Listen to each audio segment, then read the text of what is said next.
Okay, so I'm at a Crown boiler in Far Rockaway. I'm currently waiting for the husband to get here because the people that are here right now don't speak English. But there's a lot going on, and then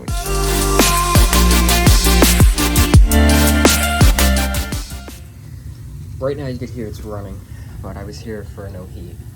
Came down, I saw this drip, which is now only getting worse with the boiler heating up. But vent damper was not being fully opened. I adjusted it so that it's just hitting the end switch, and I hit hold open, but that did not do it. Came around here. Got some weird stuff going on with this aquastat, but the solder points for the vent damper connection are no good. I was able to push on them and wiggle them around a few times to finally get it to stay in place, but it is not, can't be left like that if he wants it to work reliably. Now that drip was dripping at lower than 30 psi, so that relief valve is going to have to be replaced. That aquastat's going to have to be replaced, the aquastat relay, and the vent damper is going to have to be replaced, as well as the expansion tank, which is mounted in the improper position, is going to need to be replaced. There's a lot of odd things going on. There's this valve here for the auto feed, which I'm not sure if this is shut on or off, but very, very odd setup with the piping. I did not check the radiators, but I do believe that it is going to be a monoflow system, but I'm just hoping the customer will want to go ahead with the repairs. One of the first things I checked was if this spill switch was open, which it wasn't, thankfully. I am going to do a combustion test. You could see we're actually leaking from our drip leg on the pressure reducing valve, that PVC pipe. That comes up to our backflow on our pressure reducing valves. So, wait, why are there two? There's two pressure reducing valves here. I guess one failed and they decided to go with another. I'm not exactly sure why they would do that. But yeah, a lot's gonna have to be done. And look at the venting on this water heater. It's just absolutely wrong for it to be going down like that, for it to come out in this larger size and then go down to the smaller sized, and then the Y here being pitched the wrong direction. This guy needs to have a good amount of work done here for everything to be running properly and safely. Let's see our circulator, which is running, has been running since I got here. We are warming up, thankfully, but I'm going to do a combustion analysis while I wait, make sure I don't die down here, and get everything together for pricing. Hopefully he's here any minute. He's supposed to be, but I had to park down the block a little bit because there's no parking around here, right by the train.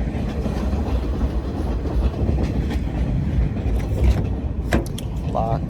I always lock it in these neighborhoods. And there we go. That's a testo. Okay, so here we've got the testo. It is zeroed out, ready for the pressure test, or draft test, but it reads it in pressure. Stick it up there, and nice negative draft. So I'll clipboard that. I'm going to switch over to my combustion test, and I'll let that zero out outside of the machine, and we'll get a good combustion reading, make sure it's burning properly and safely. But going to be quite the expense to make all these repairs, so hopefully I can go ahead with them, but can't do anything till he gets here. Actually, looking up at this gas line, do we have leaks, or is this some type of sealant? Looks like some type of sealant, or maybe a past leak was repaired. Yeah. But test is good to go. Press OK, press start. Turn the light on so it's easier to see it. Put it up in there before the gases are diverted.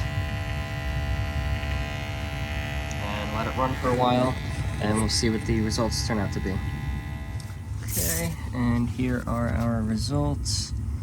No carbon monoxide, 8.07 on the CO2, 6.6 on the O2, 79% efficient, almost 450 flue gas temperature, and a strong negative draft of 0.028 inches of water column, negative.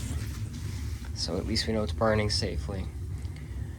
So I'm comfortable with letting it run while I'm here to heat the house up a little bit before the homeowner gets here. Open boxes means I am changing the parts. Can't change the orientation of the expansion tank because there's no room. But I have to switch out the tridicator, and the relay's already switched out. I just need to finish wiring that for now. And here is the Aquastat relay all wired up. Here's power coming in for L1 and L2. Power for our circulators, C1 and C2. Our burner circuit, which is our rollout switch, our gas valve, and spill switch is B1 and B2. And our TT goes into TV and T, which is this green and red wire. Using the thermal imaging camera to make sure that it turns off once we hit 180. That may be quite a while. You can see we are also returning heat, and it's nice. I checked the radiators too. Just taking out that expansion tank now, and it is totally full. You could hear it. It's solid. It was filled with a ton of rust, but drain it out before we put it in the van. Just let it sit here while I take all the rest of the garbage out. I wish I could have put the expansion tank in the proper orientation, but couldn't. I mean, I could have, but it would have been more time and materials that the customer doesn't want to pay for. So I just did what I could to make everything working well for their budget. So I finished up there, walking back to the van now, and he actually paid cash, which I don't usually see very often, unless it's a cheaper, like a typical call. But he even tipped a substantial amount, and gave me a banana, a Fanta orange soda, and a Poland spring water. So he was super nice, and hopefully his system stays okay.